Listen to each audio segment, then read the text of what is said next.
ce soir n'est certes pas Noël, puisque nous en sommes au Joseph de l'Ancien Testament. Mais c'est tout de même et toujours une préparation de Noël, et voilà pourquoi je vous lirai tout de même un texte qui se trouve dans les Sentiers de l'âme, une partie du Cantique de Marie, qui lui alors est plus en rapport avec la fête que nous attendons. Le Cantique de Marie, tiré donc des poèmes Les Sentiers de l'âme. Marie conçut la bienveillance de Dieu. Entre les hommes et Dieu qui vivaient en inimitié, séparés et méfiants, elle inaugura le chemin sûr et la salutation amicale. Marie attendait la miséricorde de Dieu. Et tel fut son cantique.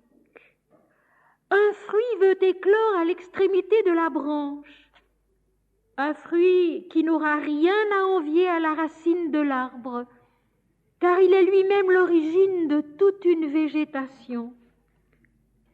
L'arbre de l'intelligence est vert au printemps, flamboyant durant l'été, jaune à l'automne, et il s'effeuille au seuil de l'hiver.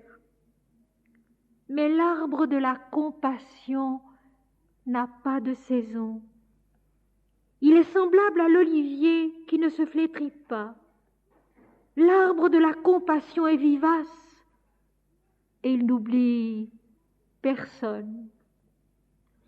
Et Marie, dans son cantique, dit encore: Dieu s'est penché vers la terre remplie de deuil et d'épouvante. Il a soufflé sur la branche extrême de l'arbre et il lui a donné un bourgeon portant son nom, car, dit-il, c'est moi-même qui l'ai engendré. Ce n'était point le temps de la germination. Aussi l'arbre, étourdi par cette activité subite de sa sève en plein sommeil, comprit-il d'un coup qu'il s'agissait d'une nouvelle création. J'étais une femme parmi les autres femmes et pareille à elle. J'étais fiancée, attendant avec confiance l'heure d'être épousée. Et me voici mère avant d'avoir été épouse. De qui ai-je été l'élue?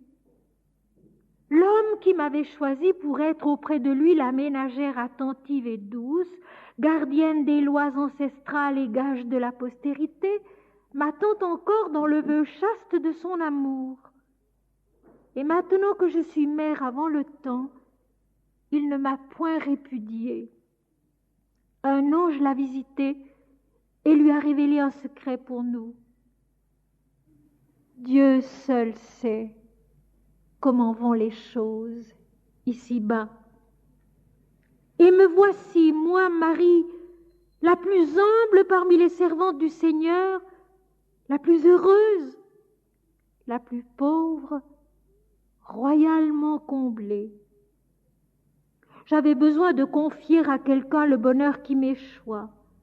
C'est là un mouvement bien naturel, car la femme recherche la femme comme la jeune fille recherche la jeune fille et le jeune homme son compagnon de jeu. La jeune épousée trouve sa confidente non en sa mère, mais en son amie, tout juste mariée elle aussi. Ensemble, elles exposent leurs joies et leurs appréhensions, leur orgueil et leur amour. Tout cela m'était inconnu jusqu'à ce jour. Je ne me souciais guère du rapport des gens entre eux, ni de ce qui fait ou défait la confidence. À l'aube, je me levais et je courais à la source puiser de l'eau pour ma toilette et celle de ma mère. Une fois vêtue de ma tunique fraîchement rincée, je préparais le premier repas du jour. Puis venait l'heure de sortir les brebis et les chèvres, et jusqu'au soir, le temps s'écoulait sans mystère. Un peu après la tombée de la nuit, mon fiancé apparaissait sur le seuil de notre demeure. Ma mère lui faisait signe qu'il pouvait entrer, et nous causions tandis que je filais la laine pour le temps où nous devions nous marier. Tout cela était très simple, comme dans un beau livre, et je n'avais nulle curiosité pour la position des astres ou la couleur des couchants. Je suis allée auprès d'Élisabeth, la femme du grand prêtre, et je lui ai dit que j'allais enfanter. Et la vieille femme, qui n'espérait plus être mère, m'a serrée contre elle en s'écriant « Que le Seigneur soit loué, car le Seigneur a promis et il tient sa promesse. Je serai mère peu de temps avant toi. Nos enfants grandiront ensemble. Plus tard, dans le monde, ils iront séparés, mais leur destin ici-bas a été lié dès avant leur naissance. Comment se fait-il qu'aujourd'hui encore la vieille femme puisse enfanter et que la jeune promise soit déjà grosse? Pourquoi Élisabeth ne m'a-t-elle posé aucune question? Dieu seul sait comment vont les choses ici-bas. Un langage nouveau est sur nos lèvres, un langage qui ne s'abuse point, qui va directement à ce qui doit être dit. Que le Seigneur en soit loué. Qui est mon bien-aimé? En vérité, le monde entier m'est cher, et sur ma langue les mots jaillissent clairs et remplis de sérénité. C'est la communion qui parle, et elle ne vient pas des hommes. Que soit louée la communion du Seigneur, car je ne la connaissais pas. Et voici, elle est venue à moi et elle m'a dit « Tu es entre les mains du Seigneur ». Par ma bouche, elle a répondu « Que le Seigneur fasse de moi ce qui lui semblera nécessaire et bon ». Et encore, elle m'a dit « N'attends-tu point avec tout ton peuple un sauveur promis par l'Écriture ?» Et par ma bouche encore, elle a répondu « Je ne connais pas bien l'Écriture, et peut-être vas-tu me trouver en défaut. Je sais quel est le livre du Seigneur, où sont toutes les choses et tous les hommes réconciliés. Et je sais qu'un sauveur doit naître dans la famille du roi David, mais je ne sais quel il sera, ni comment il se présentera devant nous. » Et encore elle m'a dit, la communion du Seigneur, va et proclame que la venue du Sauveur est prochaine. Alors, avec ardeur, je me suis écriée, combien de temps faut-il compter jusqu'à ce que mon peuple le voie? Elle m'a répondu, combien de mois faut-il à un enfant pour naître? La nuit où tu enfanteras, il sera dit dans le ciel et sur la terre, un Sauveur puissant nous est né. La voix de la communion du Seigneur s'est tue, mais le travail de ma vie était commencé, et il n'était plus l'heure de demander ce qui en était, il n'y avait plus qu'à marcher avec lui. Dieu était là comme un conseiller de qui l'on comprend facilement les paroles. Il a eu pitié du monde, dont les habitants sont épars et solitaires. Il a eu pitié de la servante que le maître brutalise, de l'épouse que son époux délaisse, de l'enfant que ses parents fourvoient. Il a voulu qu'une politesse nouvelle réconcilie les éléments de sa création. Il a voulu que l'eau soit un canal entre les terres et les fleuves, le signal de l'amitié entre les peuples. Il a voulu que les nations entre elles se saluent comme étant parentes et non ennemies. Il a voulu que la servante aime son Seigneur et le Seigneur respecte sa servante. Il a voulu que l'épouse ait pour son mari un amour plein de zèle et que l'époux ait pour l'épouse une bonté infatigable.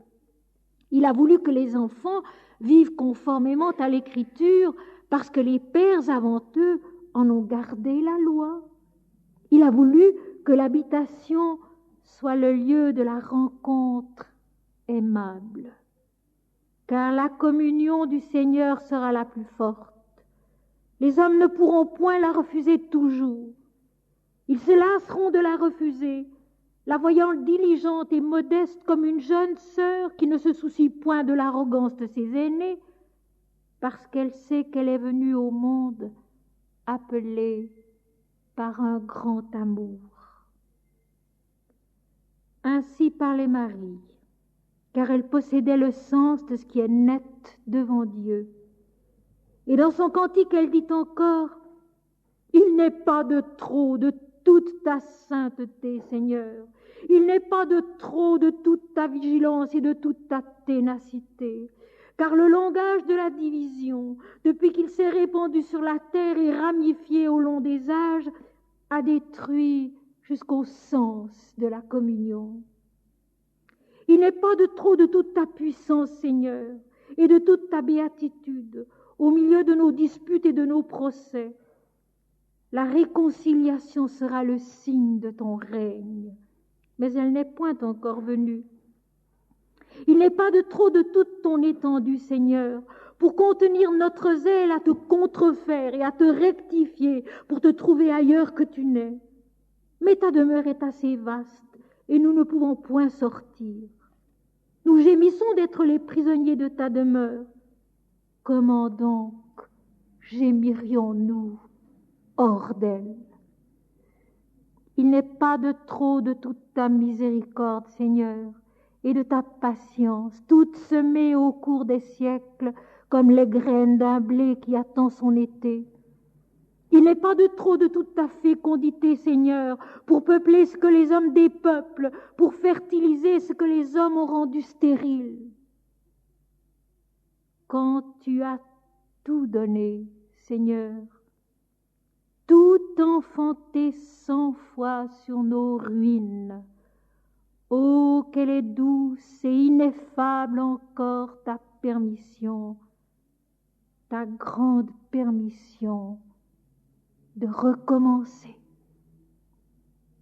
Et je m'arrêterai là parce que le cantique tout entier est un peu trop long.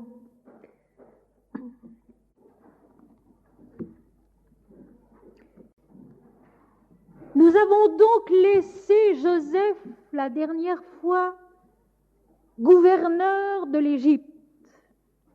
Une Égypte d'abord dans l'abondance et dirigée par un pharaon sage, et puis une Égypte comme les pays alentours que la famine a attaquée, a atteinte. Et Jacob, avec ses fils dans le pays de Canaan, connaissent la faim. Jacob envoie ses fils une première fois en Égypte pour y acheter du blé et des vivres. Et puis, comme Joseph, qui avait reconnu ses frères, avait retenu prisonnier l'un d'entre eux pour qu'ils reviennent tous et lui ramènent son jeune frère Benjamin, Jacob, qui a peur de perdre Benjamin comme il avait perdu Joseph autrefois, décide d'accompagner ses fils en Égypte avec Benjamin. Et c'est ici que nous commencerons ce soir. Genèse chapitre 46, juste quelques versets. Israël, c'est donc le deuxième nom de Jacob, si l'on peut dire son nom initiatique, le nom de ce qu'il doit devenir, le nom de sa réalité divine et de sa croissance ici-bas. Israël, qui en hébreu veut donc dire Dieu est fort et lutter avec Dieu. Israël partit avec tout ce qui lui appartenait. Il arriva à Beersheba et il offrit des sacrifices au Dieu de son père Isaac. Dieu parla à Israël dans une vision pendant la nuit et il lui dit « Jacob, Jacob !»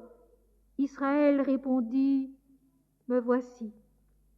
Et Dieu dit « Je suis le Dieu de ton père. Ne crains point de descendre en Égypte, car là je te ferai devenir une grande nation. » Et puis écoutez bien ce verset 4.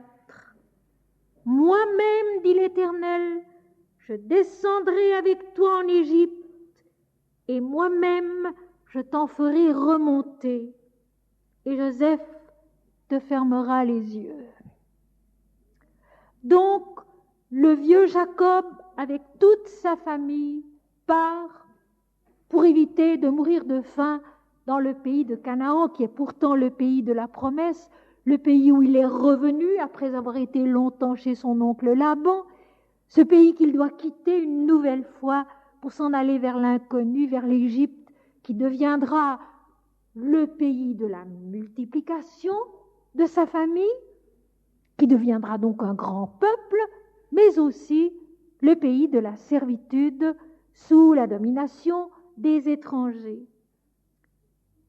Or, Dieu lui apparaît dans une vision, comme si souvent dans l'Ancien Testament, pour lui dire toujours cette même phrase, « Ne crains point, ne crains point, moi-même je descendrai avec toi en Égypte, et moi-même je t'en ferai remonter, et Joseph te fermera les yeux. »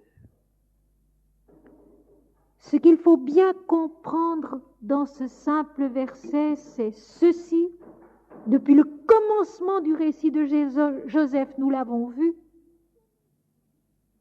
c'est Dieu qui est, c'est Dieu qui sait, c'est Dieu qui fait. Et lorsque on nous entend dire que c'est Jésus qui a apporté cette notion, et lui seul, ce n'est pas juste. Elle est dans la Bible, elle est dans les textes sacrés de l'Inde. Cette notion fondamentale et si importante, qui est celle-ci, c'est Dieu qui sait, c'est Dieu qui fait.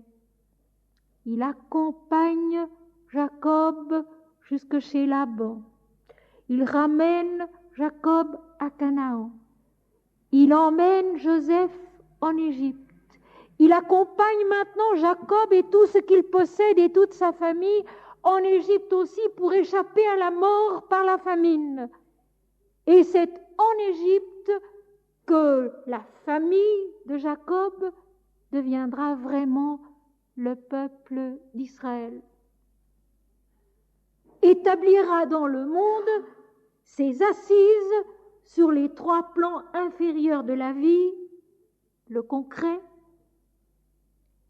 le vital et le mental, centrés sur un moi individuel qui doivent d'abord se multiplier, se fortifier, avant de pouvoir aller plus loin, monter plus haut et se dépasser, ce qui sera le véritable sens de la traversée de la mer Rouge, que nous verrons donc alors vraiment le 19 janvier prochain à la rentrée. Ce sera pour la reprise le passage de la mer Rouge lui-même.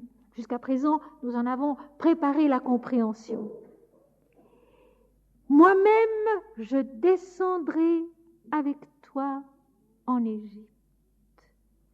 Dans cette incarnation, d'abord toute concrète, toute terrestre, toute humaine, toute mentale, la mère divine de l'Inde qui se met elle-même dans sa création, à tous les niveaux de sa création, pour les assumer, pour leur permettre de devenir ce qu'ils doivent devenir dans leur développement complet, dans leur développement juste et vrai. Toute l'histoire de la terre, toute l'histoire de l'humanité, mes amis, n'est pas autre chose. Et notre malheur, notre souffrance, c'est de toujours à nouveau l'oublier. C'est de toujours à nouveau croire que c'est nous qui faisons. Mais ce n'est pas nous. Que c'est nous qui défaisons. Mais ce n'est pas nous.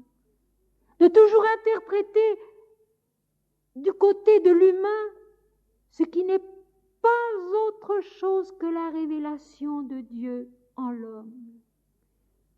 La création qui est parfaite, qui est admirable, qui est merveilleusement articulée, harmonisée, n'a pas d'autre sens, pas d'autre but que de nous faire découvrir justement cette perfection qui est Dieu, cette lumière totale qui est la vie, cette beauté, cette sainteté qui est l'Esprit. Tout cela qui est en nous et que nous allons chercher à travers les terres et les mers, toujours à nouveau. Et plus nous avons de moyens de locomotion et de voyage, plus nous allons chercher loin. Alors que Dieu est là. Dieu est en nous, et pour Jacob déjà il en était ainsi. Dans un songe, dans une vision intérieure, spirituelle, ou s'il s'était trouvé quelqu'un à côté de Jacob pendant cette nuit-là, cette personne n'aurait rien vu du tout. Jacob entend la voix de l'Éternel une fois de plus, lui dire « Ne crains point ». Aie confiance, je descendrai avec toi en Égypte, et je remonterai avec vous tous de l'Égypte, et Joseph, qui est vivant, te fermera les yeux. Si vous voulez, ces 4 premiers versets du chapitre 46 de la Genèse me paraissent importants parce qu'ils donnent l'optique du tout. Cette optique qu'il ne faut jamais oublier et qui, comme je l'ai souvent dit, s'oublie souvent. Et vous connaissez la suite de l'histoire, Jacob qui arrive en Égypte avec Benjamin, son cadet, Joseph qui maintenant ne peut plus contenir son bonheur, tombe dans les bras de son père, l'accueille, accueille toute sa famille, les installe, les loge avec beaucoup de respect. Et puis, au bout de tout ce temps-là, Joseph demeura en Égypte, lui la maison de son père, et il vécut 110 ans. Et puis Joseph dit à ses frères, je vais mourir.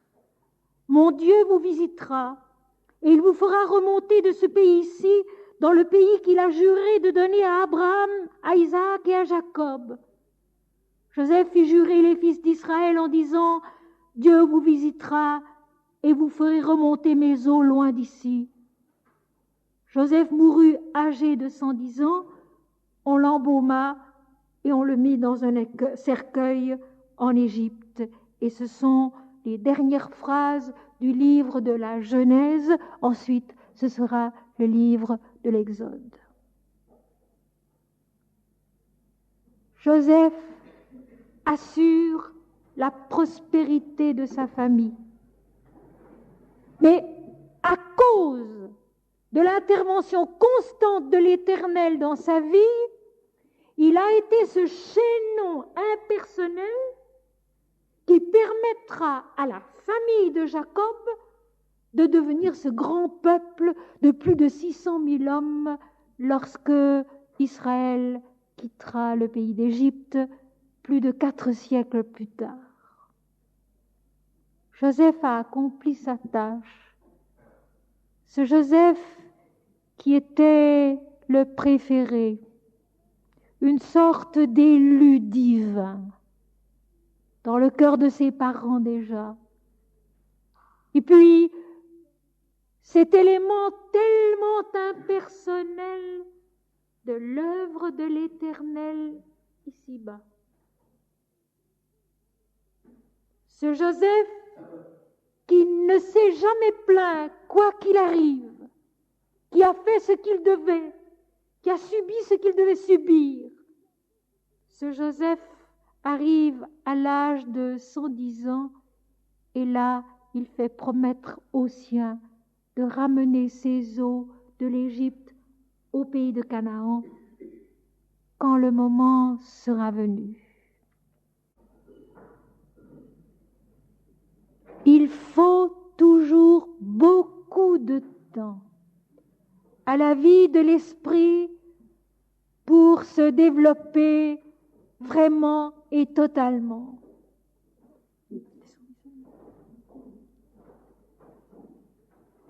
Il faut toujours beaucoup de temps à la vie de l'esprit pour se développer et s'accomplir totalement. Il a fallu plus d'1 siècle pour que la famille de Jacob s'installe en Égypte et assure sa progression dans la vie sur la terre, sur le plan concret, vital et mental. Et vous savez la suite de l'histoire aussi. Après le pharaon qui protégea Joseph, il en vint un autre, et puis bien sûr encore d'autres, en 4 siècles et davantage, il en vint plusieurs autres, qui n'avaient pas les mêmes dispositions favorables envers le peuple. Et puis Joseph n'était plus là, et le peuple d'Israël peu à peu augmentait, se multipliait, devenait comme une sorte de peuple dans un peuple, et les rois, les pharaons ont commencé à craindre qu'Israël ne prenne en Égypte trop d'importance. Et c'est alors que le peuple d'Israël est opprimé, qu'on l'emploie comme esclave, qu'on fait mourir les premiers-nés mâles afin que le peuple n'augmente pas trop son nombre, etc., jusqu'au moment où arrive Moïse, sauvé des eaux, et dont l'Éternel dira « Je te fais Dieu devant Pharaon, et Aaron, ton frère, sera ton prophète, c'est-à-dire celui qui parlera en ton nom. » Moïse, le premier grand prophète du peuple d'Israël, qui permettra à l'Éternel d'accomplir sur la terre son œuvre de la délivrance d'Israël. Nous en sommes là. Les 10 plaies, les sauterelles, la grêle, le soufre, que sais-je. Et finalement, cette nuit de la Pâque de l'Éternel, Pâque en hébreu veut dire le passage de l'Éternel. Cette nuit de la Pâque de l'Éternel, où les premiers-nés de toutes les maisons d'Égypte, du Pharaon aussi, sont frappés de mort. Et c'est alors qu'enfin, Pharaon supplie même les enfants d'Israël de s'en aller pour faire un sacrifice à leur Dieu l'Éternel, comme il le lui avait demandé. C'est ici que je commence ce soir. La Pâque de l'Éternel. Vous préparerez un agneau sans défaut, mâle, âgé d'1 an. Vous le mangerez les reins sains et le bâton à la main. Vous emporterez avec vous de la pâte avant qu'elle soit levée. Et vous partirez dans la nuit en hâte, car voici, c'est la Pâque de l'Éternel, le passage de l'Éternel. Dieu qui passe dans notre vie, au-dessus de notre conscience, pour nous permettre de dépasser ce que nous sommes jusqu'ici sur la terre, ce que nous avons été jusqu'ici sur la terre, qui nous permet de naître à autre chose.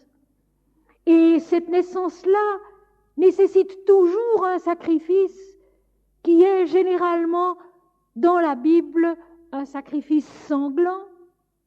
Mais vous savez que dans les textes védiques qui sont malgré tout le même cheminement, la même progression dans la lumière, ce sacrifice n'est pas sanglant, il est une mort à soi, intérieurement, spirituellement, et une renaissance à un état plus lumineux.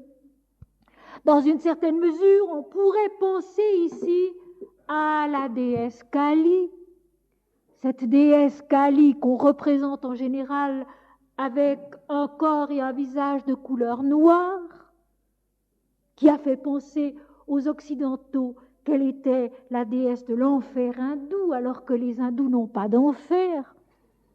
Kali qui est noire parce qu'elle est le temps et que le temps n'a pas de couleur. Elle porte autour de son cou un collier de crâne humain qui signifie toutes les têtes qu'elle nous coupe pour nous enfanter à un état de conscience et de vie supérieure. Et l'image est excellente, parce qu'il s'agit bien d'une mort à soi total à ce qu'on était jusqu'ici, à ce qu'on faisait jusqu'ici, à la manière que nous avions de penser, de comprendre, d'aimer, que nous avions jusqu'ici, pour que commence en nous un autre règne, je voudrais dire un autre visage du Seigneur qui nous est donné ici-bas, que nous portons ici-bas sur la terre. L'autre jour à Genève, où il était question de la nativité, j'ai dit de Jésus: ô toi, qui es le visage parfait de la vérité, ô toi, qui es le visage parfait de la vérité. Eh bien nous aussi, nous sommes un visage de l'Éternel. Un visage plus ou moins totalement rayonnant, plus ou moins totalement vrai, totalement juste, mais qui est appelé et promis, et c'est cela qui est merveilleux, parce que c'est tellement sensible déjà dans tous les livres de la Genèse, et puis dans tous les livres de l'Exode, et dans tout l'Ancien Testament, et dans tout le Nouveau Testament, jusqu'à la fin de l'Apocalypse. Ce que je lisais tout à l'heure, oh, quelle est douce, Seigneur, ta permission, ta grande permission de recommencer. Israël a commencé avec le plat de lentilles entre Ésaü et Jacob. Et puis, avec le départ de Jacob et sa vie chez Laban. Et puis un autre visage, ce fut le retour, avec la rencontre entre Jacob et l'ange de l'Éternel, à Péniel, qui veut dire la face de Dieu, où Jacob peut dire: j'ai vu Dieu face à face et mon âme a été sauvée. Et il est devenu Israël, son nom initiatique, le père d'un peuple, à qui il est promis d'être le père d'un peuple. Et puis, un autre visage, ça a été la descendance de Jacob, toute l'histoire de Joseph que nous avons vue, le visage de Joseph. Ce visage de l'impersonnelle obéissance absolue aux éléments de la vie ici-bas qui sont l'œuvre de l'Éternel si nous voulons bien le voir, si nous voulons bien l'accepter ainsi, quelles que soient les circonstances. Et puis maintenant, cette naissance a un autre visage qui va être le départ du pays d'Égypte, de la maison de servitude, c'est-à-dire tout simplement de cette servitude au moi individuel seul. Je voudrais dire entre-temps ceci.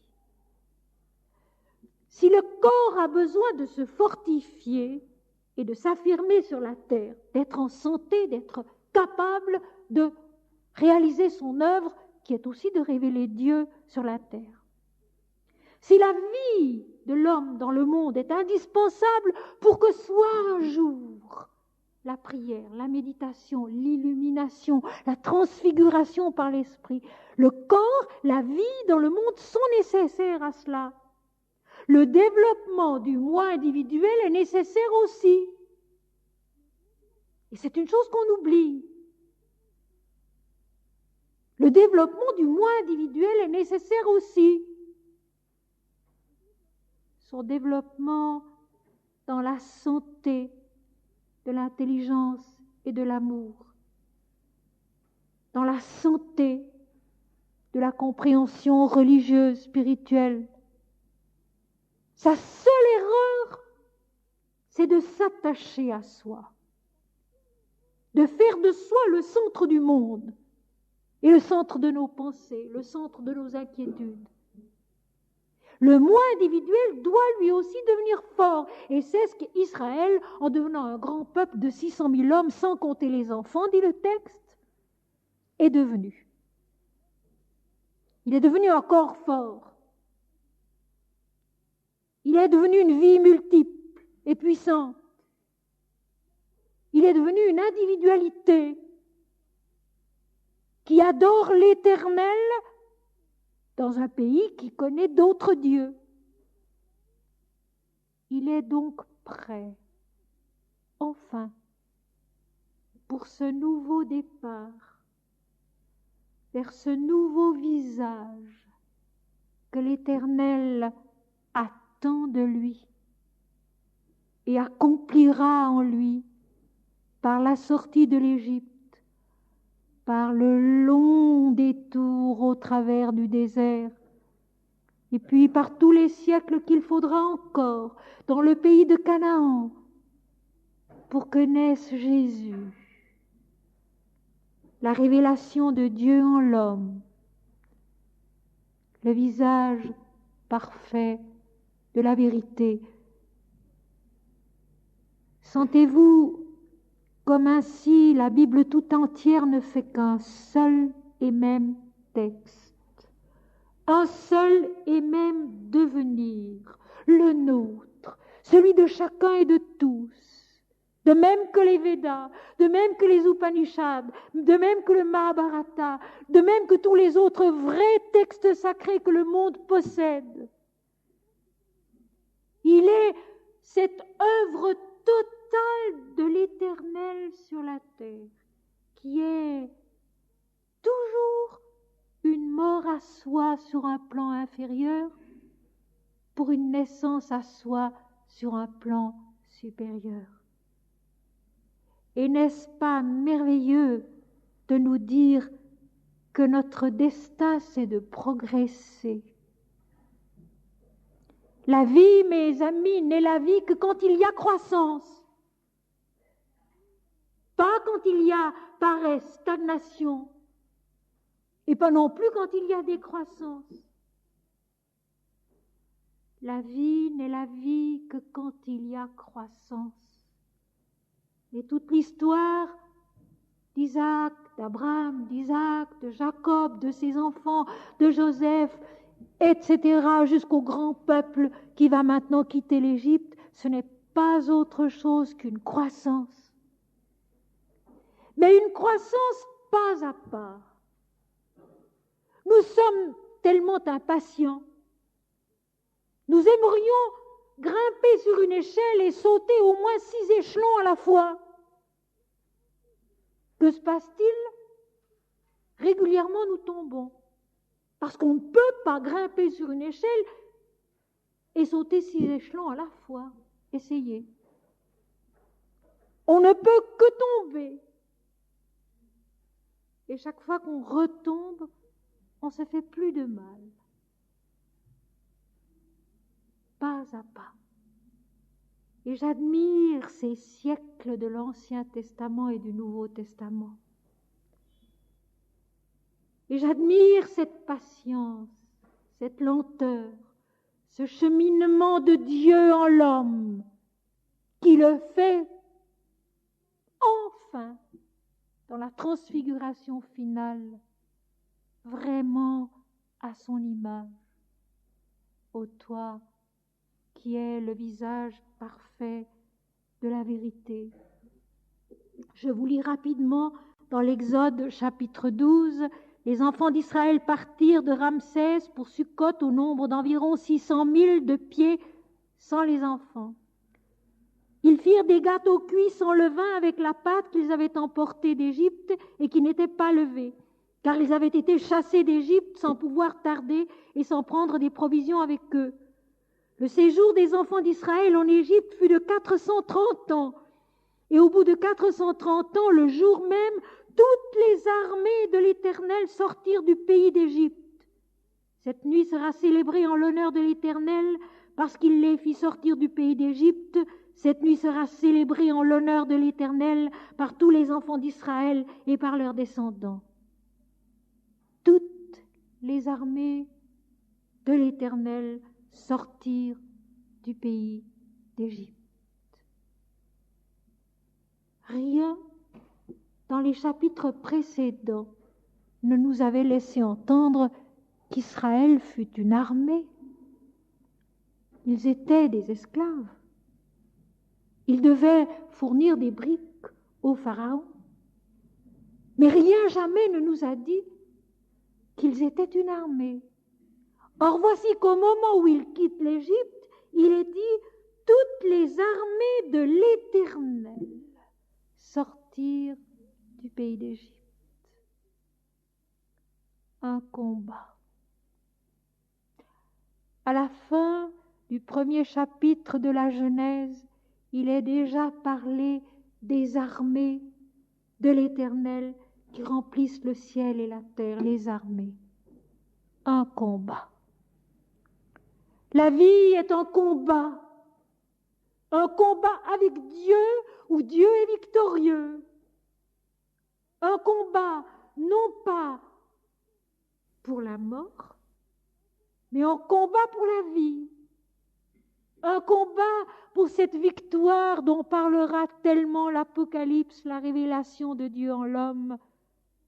Un combat pour la victoire de la vérité totalement connue en chacun de nous et en tous.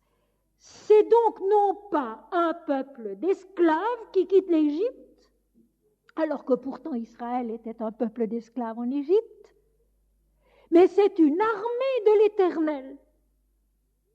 Toutes les forces, toutes les énergies, toutes les puissances qui sont en nous et qui sont destinées à triompher divinement en nous-mêmes et dans la vie.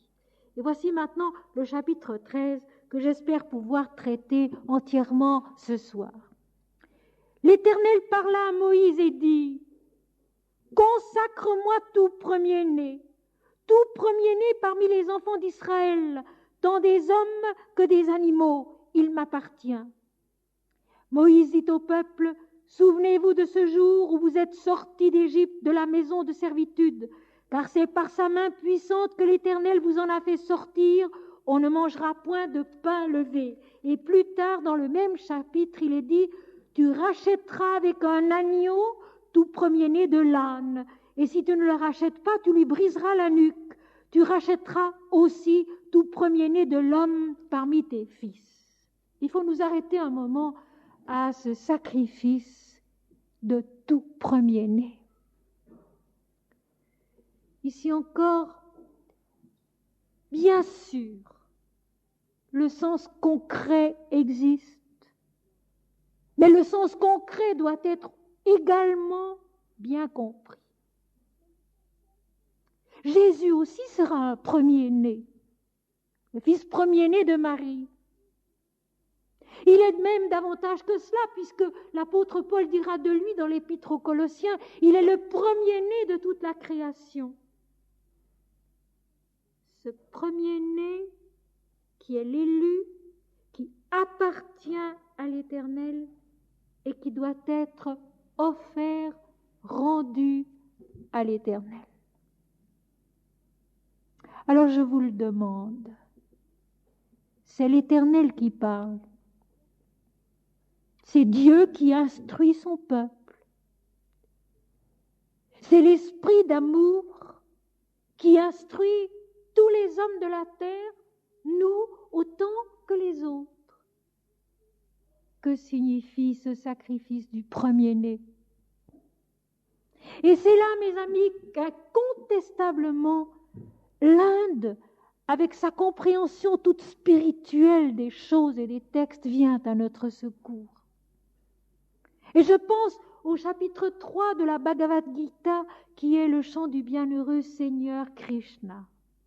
Où aussi, alors pas seulement les premiers-nés, mais toute action, toute naissance, tout doit être une offrande à l'Éternel, une offrande de la vie à la vie. Et ce premier-né qui appartient, il m'appartient, dit l'Éternel, qui en souvenir de la Pâque, du passage de l'Éternel, doit être offert à l'Éternel.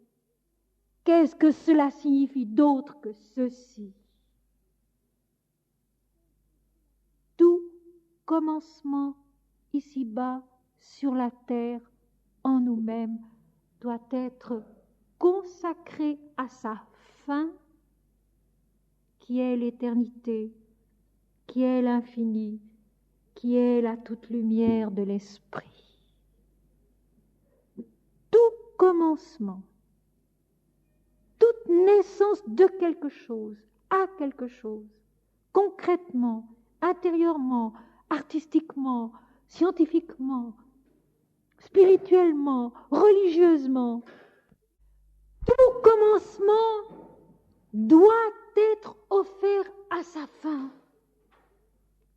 Je suis le commencement et la fin, dira le Seigneur dans la Révélation, dans l'Apocalypse. Le commencement et la fin, l'alpha et l'oméga. Et lorsqu'on oublie cela, lorsqu'on oublie que le commencement appartient à Dieu, tout est faussé. Tout devient un visage déformé qui ne nous révèle plus la vérité. Une sorte de combat désespéré, une sorte de lutte sans lendemain et sans signification précise. L'offrande du premier-né qui peut être racheté déjà là par un agneau sans défaut, mâle, âgé d'1 an, l'agneau. L'agneau qui est donc déjà présent dans ce début de l'Ancien Testament et qui sera encore présent tout à la fin de l'Apocalypse. L'agneau sans défaut, qui est très exactement notre moi individuel et son chemin divin sur la terre. Jésus-Christ est le Fils qui se révèle en nous, le Fils de Dieu, qui se révèle en nous, à nous. Mais il est aussi l'agneau, notre chemin. Ce chemin d'une immolation bienheureuse, où étape après étape, une tête tombe par la grâce divine pour que puisse naître de nous, en nous, un meilleur visage de la vérité. Un meilleur visage qui nous révèle Dieu. Et ceci en nous-mêmes. Le peuple d'Israël, c'est une histoire. C'est une histoire qui a l'air extérieure. Elle l'est bien sûr. Mais elle est uniquement là pour nous apprendre quelque chose d'intérieur. Ce départ, ce passage de l'Éternel qui va ouvrir le chemin qui conduit d'abord au désert. Ne l'oublions pas. Ouvrir le chemin qui conduit d'abord au désert. Et quel détour dans le désert! Mes amis, j'ai regardé ma carte à la fin de la Bible pour repérer le trajet qu'avait fait le peuple d'Israël. Et franchement, de Ramsès, où il quitte l'Égypte, qui est à l'extrémité du désert pour l'Égypte, il aurait pu passer tout droit, presque, dans le pays de Canaan. Mais non. C'est la longue descente le long d'un des doigts de la mer Rouge, jusque tout au fond, le mont Horeb, dans le massif du Sinaï, et puis la remontée le long de l'autre doigt de la mer Rouge, et puis encore une fois la descente dans le désert, de l'autre côté du deuxième doigt de la mer Rouge, et enfin la remontée très longue jusqu'au peuple de Canaan pendant 40 ans. Et c'est l'Éternel, ce sera dit, qui détourne son peuple et qui lui fait faire ce long détour. Et nous sommes si impatients. Pensons-y quelquefois à ces 40 années dans le désert. Pensons-y quelquefois à cette parole de l'Éternel adressée à Jacob dans la nuit. Avec toi, je descendrai en Égypte et avec toi, je remonterai parce que ce sera une montée dans le pays de Canaan. L'Éternel lui-même qui est le chemin d'Israël, qui est notre chemin au travers du corps qui se fortifie, de la vie sur la terre qui devient multiple, de l'intelligence mentale qui s'affirme et qui se découvre, peuple d'Israël. Et puis, ce dépassement, cette ouverture, ce départ, mais à une condition, c'est que le peuple d'Israël toujours, c'est-à-dire l'humanité tout entière, toujours se souvienne, année après année, à la même date qui est le commencement de l'année religieuse pour les Hébreux,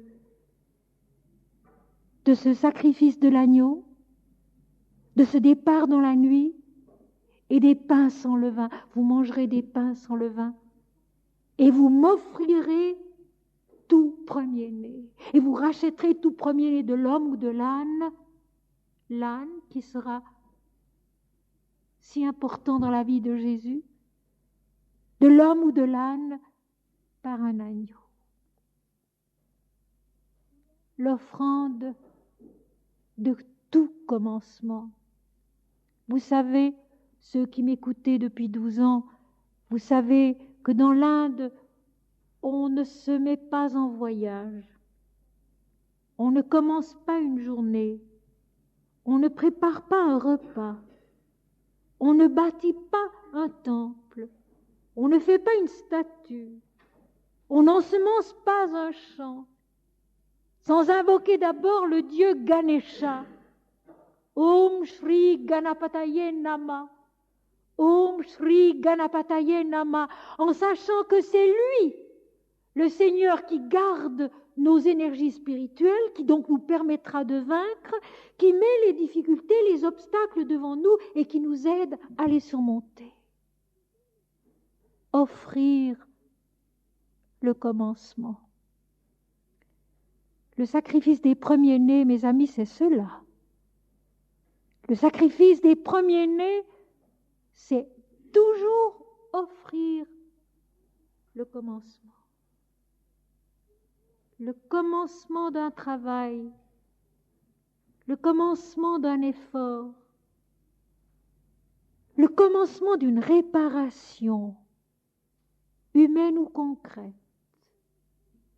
Offrir le premier pas au Seigneur, si bien que tous les autres pas, tout naturellement, s'en iront dans la même direction, parce qu'à ce moment-là, c'est Dieu qui assume et c'est Dieu qui fait. Ganesha, le Seigneur de nos forces spirituelles, qui met devant nous les obstacles pour nous aider à les surmonter. Et puis, il y a tout un passage où reviendra plusieurs fois l'idée du pain sans levain.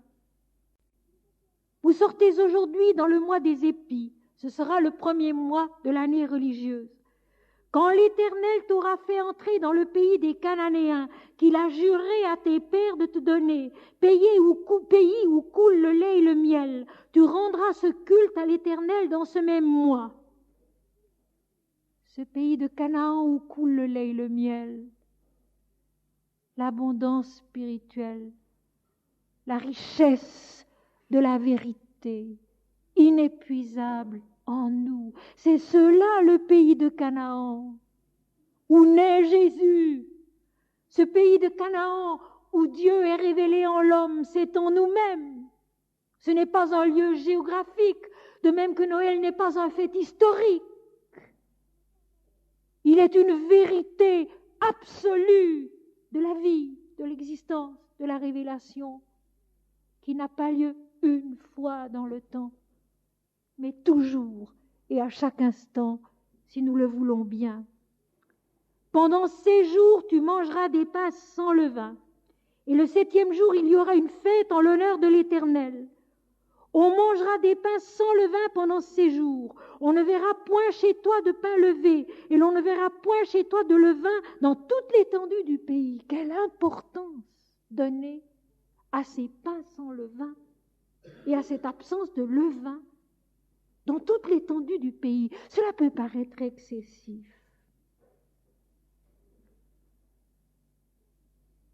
Les textes spirituels, les textes sacrés sont souvent un peu hyperboliques, c'est vrai.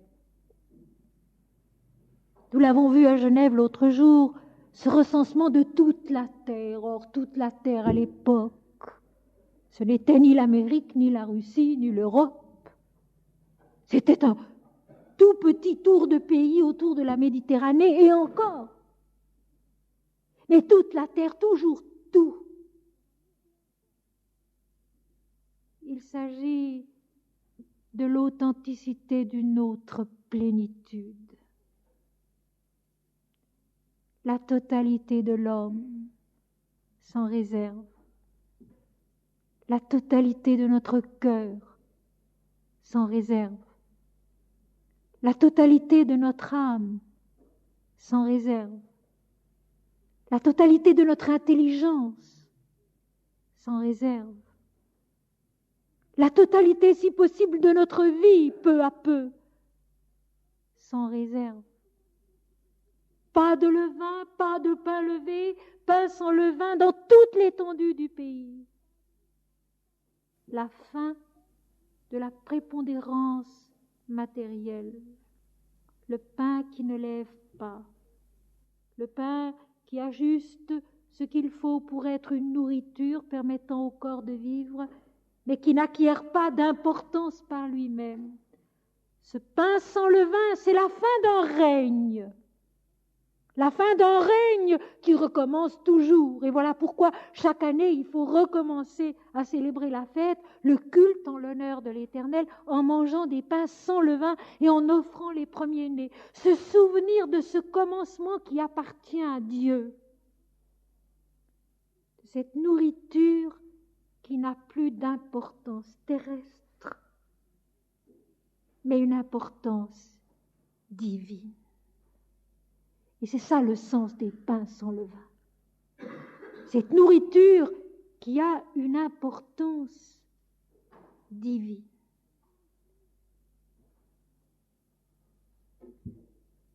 Le sens des rites, le sens des traditions bien comprises, c'est cela, mes amis.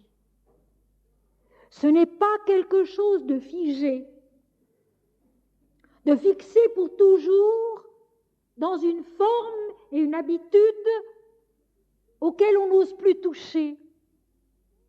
La valeur de la tradition, la valeur du rite, la valeur du souvenir de ce culte rendu année après année pendant des siècles à l'Éternel, en souvenir de la sortie d'Égypte, de la maison de servitude. C'est la base d'où doit jaillir un jour la révélation. Voilà pourquoi le rite doit demeurer vivant et divin. Voilà pourquoi la tradition doit demeurer la loi de l'Éternel et non pas une tradition d'homme, selon la parole de Jésus plus tard. Le rite, la tradition, qui doivent être gardés, certes, mais gardés eux aussi comme un commencement qu'on offre à Dieu pour grandir en esprit et en vérité. Les rites, les traditions sont merveilleuses, mais seulement s'ils sont ce commencement gardé en nous, offert à Dieu pour nous permettre de grandir, de croître, de mourir à nous-mêmes, de perdre beaucoup de têtes dans une même vie, pour acquérir toujours davantage un visage qui rayonne de la vérité, de la sainteté, de la beauté de l'esprit. Et c'est cela le sens de ce pain sans levain auquel le texte revient plusieurs fois. Non pas du tout, justement pas, un sens concret, une habitude concrète. Mais le pain sans levain qui devient une nourriture divine de l'esprit, comme la manne plus tard dans le désert, comme l'eau qui jaillira du mont de Dieu, de la montagne de Dieu, du mont Horeb. Le pain sans levain, c'est la nourriture de la terre qui perd son importance terrestre, humaine, pour devenir un aliment de l'âme, lui permettant de grandir en l'Éternel, dans la vérité de l'Esprit. Aimons les rites, oui. Respectons les traditions, oui. Mais pas comme quelque chose de figé et d'ancien. Il n'y a rien d'ancien dans la vie de l'Éternel. Tout est toujours actuel, présent. Ces rites, ces traditions, comme le tremplin d'un départ. Et c'est exactement le cas ici.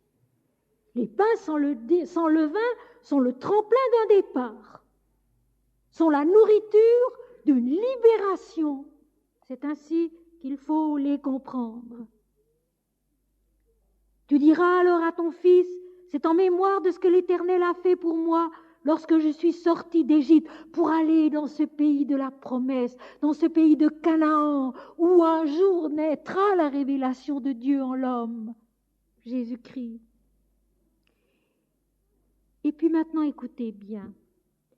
Le verset 9 de ce chapitre 13 du livre de l'Exode est en soi-même quelque chose d'immense et de merveilleux. Ce sera pour toi comme un signe sur ta main et comme un souvenir entre tes yeux, afin que la loi de l'Éternel soit dans ta bouche. Car c'est par sa main puissante que l'Éternel t'a fait sortir d'Égypte. Un verset prodigieux. Un verset immense qui condense en soi tout un programme. J'allais dire toute la réalité de l'extase, toute la vérité de la vision intérieure, de la transfiguration intérieure par laquelle l'homme naît à sa réalité divine. Reprenons. Ce sera pour toi comme un signe sur ta main. Et puis le verset se termine ainsi, car c'est par sa main puissante que l'Éternel t'a fait sortir d'Égypte. Il y a donc là deux mains. Deux mains qui se rencontrent. Deux mains qui n'en feront qu'une seule. Celle de l'Éternel, puissante, qui fait, qui délivre, qui permet cette sortie du pays de la servitude au moins individuel, à l'ego, tyrannique et dominateur. Et puis la main de l'homme qui a fait le pain sans levain, qui a préparé l'agneau sans défaut, qui est la main de l'obéissance. La main de la puissance, la main de l'obéissance, qui finalement n'en sont qu'une seule dans l'accomplissement de l'œuvre. Si c'est beau. Ce sera comme un signe sur ta main, le signe de l'obéissance, que tu as écouté, que tu as fait, et que par là, la puissance de l'Éternel a pu te délivrer de l'égoïsme, de l'orgueil, de la servitude, dans le pays d'Égypte, dans le pays de ton propre égoïsme, de ton propre orgueil, de ton ignorance, nécessaire d'abord pour pouvoir en sortir, pour pouvoir en émerger et aller plus loin. Et ce sera comme un souvenir entre tes yeux. Tout de même, je ne puis pas m'empêcher de penser ici à l'œil de la connaissance des hindous. Ce tilak qu'on se dessine dans l'Inde entre les deux sourcils et qui représente l'œil capable de voir la vérité, l'œil capable de voir l'unité. Après la dualité des deux yeux, la montée plus haut vers la vision intérieure qui n'a qu'un œil et qui est l'œil de la connaissance divine. Il sera comme un souvenir entre tes yeux. tu auras vu vraiment, pour l'avoir vécu, pour l'avoir réalisé toi-même, la puissance de l'Éternel. Ceci aussi, c'est de la pure mystique. Et vous savez, qui dit mystique ne dit pas du tout quelque chose d'abstrait, au contraire. Le mystique est concret. C'est l'intellectuel qui est abstrait, qui oublie la terre. Mais le mystique est concret, et même le plus concret des hommes. Parce que ce qu'il voit avec l'œil de la connaissance, l'œil de l'unité intérieurement, il le retrouve dans les faits de la terre. Il l'incarne et il le réalise dans les faits quotidiens. Il sera comme un signe de l'obéissance sur ta main, comme un souvenir entre tes deux yeux, le souvenir de ce que tu as vu, la puissance de l'Éternel qui t'a fait partir du pays d'Égypte, c'est-à-dire de ta propre limitation dans le règne de l'ego, du moi individuel. Et puis, ce qui est encore plus beau, mais totalement logique, afin que la loi de l'Éternel soit dans ta bouche.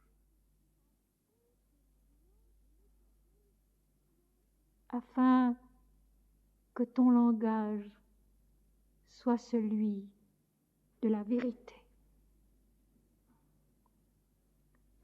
L'obéissance des actes, la vision du souvenir et le souvenir de la vision,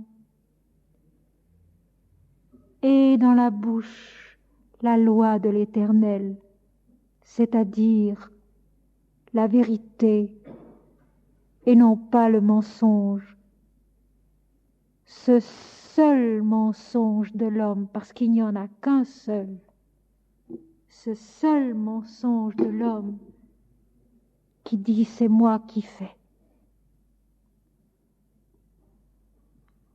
Le seul mensonge de l'homme qui dit c'est moi qui fais. Nous l'avons vu tout à l'heure au 46e chapitre de la Genèse, l'Éternel disant à Israël, je descendrai avec toi en Égypte et je remonterai de l'Égypte dans le pays de Canaan avec toi. Et puis le passage de l'Éternel, la sortie du pays d'Égypte, et puis il y aura le passage de la mer Rouge. Et puis les pains sans levain, l'obéissance de l'homme, comme une marque sur sa main. Et puis ce départ, ces armées de l'Éternel qui s'en vont librement, alors qu'ils étaient des esclaves avant, esclaves d'eux-mêmes, esclaves du moi individuel, et qui s'en vont maintenant vers la liberté, vers la conquête de la connaissance de Dieu en l'homme, Jésus, Noël, au bout des temps, en chacun et en tous. Cette vision qui sera le souvenir de Dieu en l'homme, et non pas un rite desséché, une tradition humaine.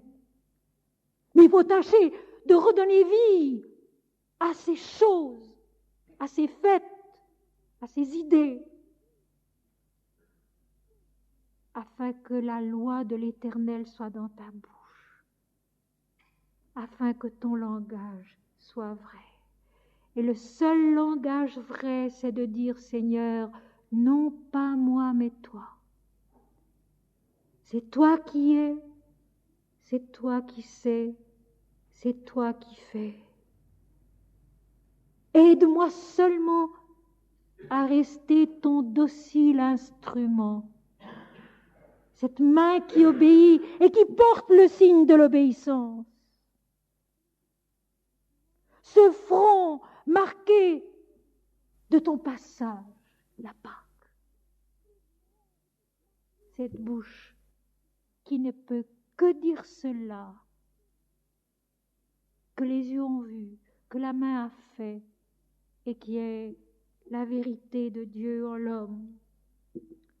Tu observeras cette ordonnance au temps fixé d'année en année.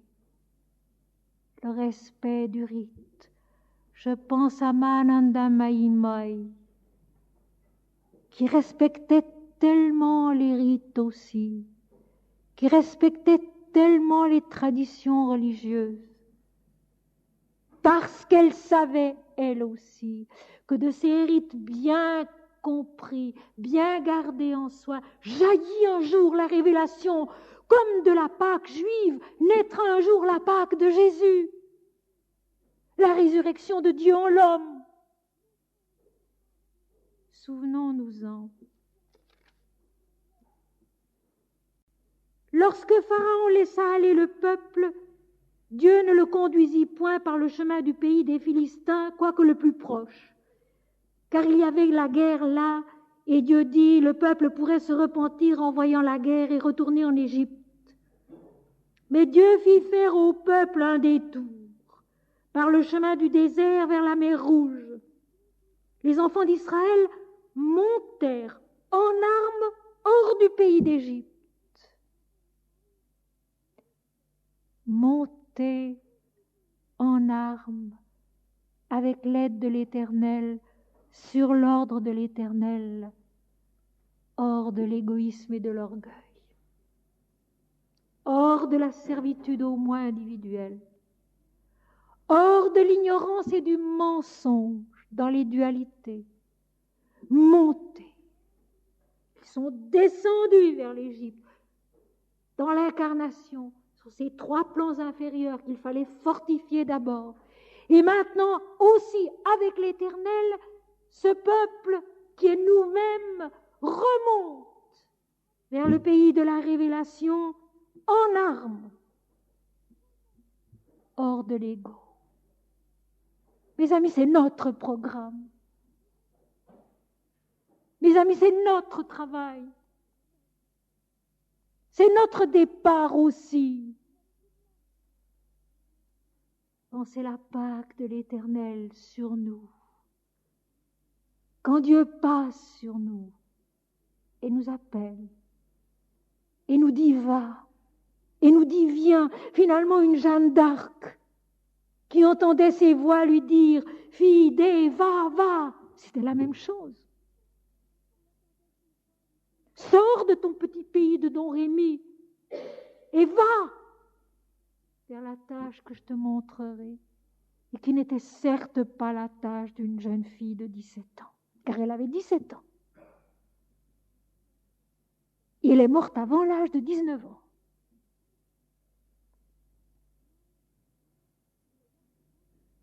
C'est notre tâche à nous, monter en répondant à l'ordre de l'Éternel,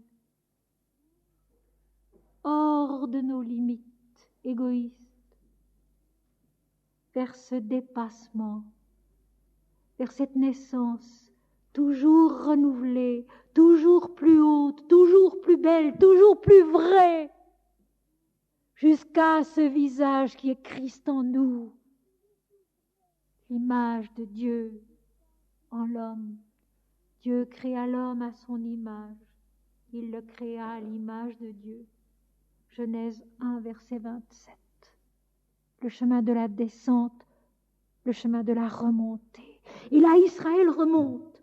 Il remonte en armes, c'est-à-dire prêt à un combat qui va être quoi? 40 années dans un désert, menacé par le soleil, menacé par la faim, menacé par la soif, menacé par les serpents, menacé par le découragement, et il y en aura. Les armes d'Israël, ce n'est rien d'autre que son obéissance et sa foi, que la fidélité de Dieu en l'homme. Parce que ce n'est jamais nous qui sommes fidèles. C'est Dieu qui est fidèle en nous. Les armes d'Israël, c'est la fidélité de l'Éternel dans son peuple et pour son peuple. C'est aussi la patience, le courage et la fidélité de Moïse, le prophète de l'Éternel. c'est-à-dire la conscience supérieure de l'homme qui est vraiment en contact avec le divin, avec l'invisible, et qui agit selon ses conseils, ses lois, ses enseignements. Moïse prit avec lui les os de Joseph, car Joseph avait fait jurer les fils d'Israël en disant « Dieu vous visitera et vous ferez remonter avec vous mes os loin d'ici. » Ces os de Joseph, c'est tout simplement la continuité ininterrompue de l'œuvre, dans la matière comme dans l'esprit. Car ce qui a été commencé avec Abraham, continué avec Isaac, et puis Jacob devenu Israël, et puis Joseph, et puis le peuple d'Israël, c'est la même œuvre, c'est la même progression qui maintenant se trouve à ce point crucial du dépassement du moi individuel pour entrer dans le combat de la conquête de notre moi supérieur qui est Dieu. Les os de Joseph emportés pieusement, c'est la fidélité dans le concret, la fidélité dans la matière, la présence de ce que furent les anciens dans ce que sont et dans ce que doivent accomplir les actuels.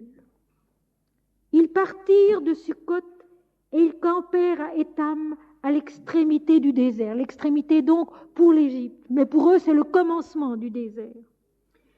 L'Éternel allait devant eux, le jour dans une colonne de nuée pour les guider dans leur chemin, et la nuit dans une colonne de feu pour les éclairer, afin qu'ils marchassent jour et nuit.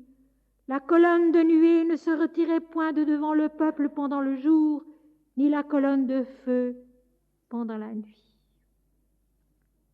L'Éternel allait devant eux. Est-ce que Dieu marche devant nous? Est-ce que nous suivrons?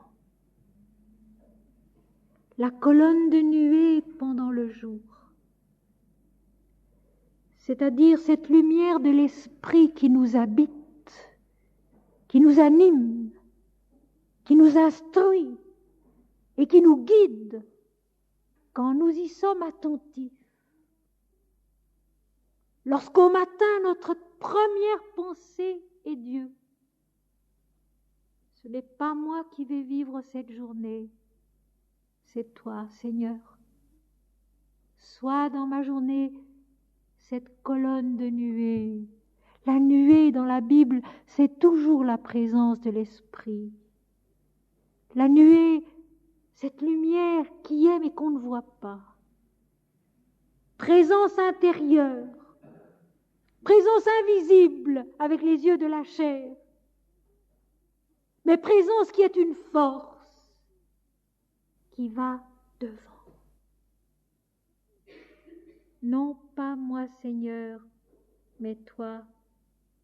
Et dans la nuit de la terre, mais qui est aussi la nuit de notre ignorance, de notre impuissance, le feu de l'ardeur, de l'amour, de la piété. Et nous sommes à la fois dans le jour et dans la nuit. Nous sommes à la fois dans une certaine connaissance où l'Esprit nous éclaire et nous guide. Et nous sommes dans la nuit de l'ignorance où seul l'amour, la piété, la foi nous aident. Le feu de la ferveur, afin qu'ils marchassent jour et nuit, non pas pour les épuiser, mais pour les délivrer. Et cette démarche, où il y avait toujours la colonne de feu, l'Éternel ne les abandonne ni dans le jour ni dans la nuit. Cette marche jour et nuit, qu'est-ce que c'est? C'est une attention de l'âme dans la vie. C'est une attention tournée vers la lumière de l'esprit. C'est un éveil intérieur que l'on cultive comme le feu d'un foyer précieux. Autrefois, mes amis, quand on n'avait pas si facilement du feu, on devait veiller bien soigneusement à ce qu'il y ait toujours des braises dans l'âtre. Et s'il n'y avait plus de braises dans l'âtre, il fallait aller en chercher chez le voisin. Et si le voisin n'en avait pas, cela pouvait devenir dramatique. On n'avait plus de feu, on ne pouvait plus se faire à manger, on ne pouvait plus se chauffer. Eh bien, cette marche, jour et nuit, c'est aussi ce feu de la prière, ce feu de l'adoration, cette vigilance divine au-dedans de nous, qui fait que nous avançons sans relâche, jour et nuit, dans le sommeil comme dans la veille, guidés par l'Éternel qui marche devant nous. Et mes amis, c'est la fin du chapitre 13. Le chapitre 14, c'est donc vraiment le passage de la mer Rouge que nous aurons le 19 janvier à la reprise, ici à la même heure. Je voudrais vous souhaiter, avant de terminer, de très heureuses fêtes de Noël, un bon commencement dans la nouvelle année, et puis ceci, que jour après jour, heure après heure, ce soit bien l'Éternel qui marche devant nous, pour nous montrer notre chemin, si simple et si humble soit-il, si compliqué qu'il puisse être aussi parfois, que l'Éternel marche devant nous, comme une colonne de nuée dans le jour, c'est-à-dire une intelligence de l'esprit qui se développe en nous, très humblement, très discrètement, avec beaucoup de retenue et de sagesse et d'humilité, comme une colonne de feu dans la nuit de nos doutes, de nos souffrances, de notre ignorance, de notre impuissance, le feu de la prière, de la piété, de l'amour. Joyeux Noël.